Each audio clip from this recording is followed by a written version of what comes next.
Soit I, la fonction définie par, donc la fonction I qui a x associe 2x multiplié par x plus 5. Il faut répondre par vrai ou faux en justifiant. Première question. L'image du nombre 4 par la fonction I est 71. Deuxième question. Moins 3 est un antécédent de moins 12 par la fonction I.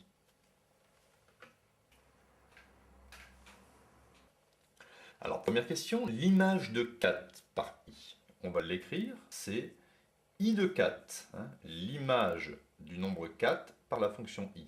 I de 4. Alors, le 2, c'est le 2 en français. Hein.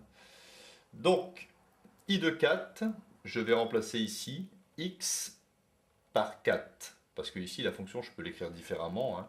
Je peux écrire plus simplement en utilisant une égalité.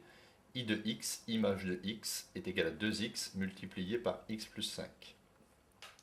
I de 4, je remplace x par 4. Ça fait 2 multiplié par 4, multiplié par 4 plus 5. Ce qui me donne 2 fois 4, 8. 8 multiplié par 9, et ça me donne 72. Donc l'image de 4 par i est le nombre 72, et ce n'est pas le nombre 71. Donc ici, c'est faux. Deuxième question, moins 3 est un antécédent de moins 12 par i. Eh bien, je vais calculer i de moins 3, et je vais bien voir si l'image de moins 3 vaut moins 12.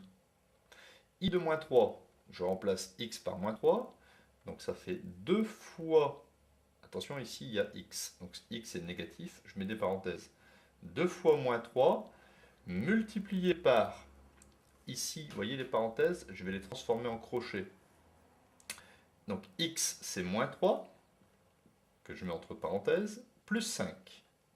Voilà, c'est plus propre de mettre des crochets que de mettre des doubles grandes parenthèses. 2 fois moins 3, ça me donne moins 6, multiplié par crochet, moins 3 plus 5, j'obtiens plus 2. Ici, les crochets peuvent redevenir des simples parenthèses, et j'obtiens moins 6 fois 2, j'obtiens moins 12. Ainsi, moins 12 est bien l'image de moins 3 par la fonction i, ou autrement dit, moins 3 est un antécédent de moins 12 par la fonction i.